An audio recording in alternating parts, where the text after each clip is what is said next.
Parkview Residence – новият облик на квартал Банишора.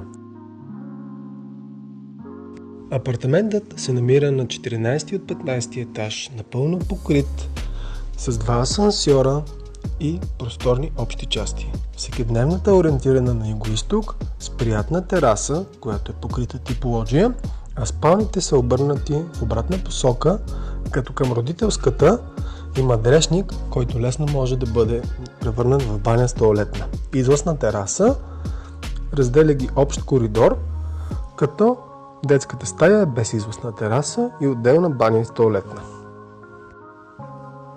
Централен ТЕЦ, адаптивно осветление, както и меки и пастелни тонове, които не се натрапват, а са част от интериора.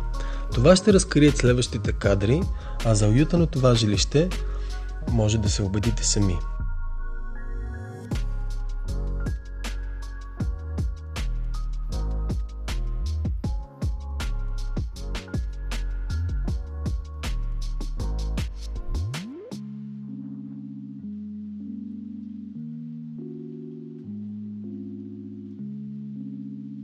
Към него се предлага и двойно подземно паркомясто с платформа, както и склад, което е рядко за новото строителство. Банишора е най-близко разположен квартал до центъра с метростанция, трамваи, тролеи и много широки междублокови пространства. За да се убедите във фактите, моля, обадете се на посочените телефони.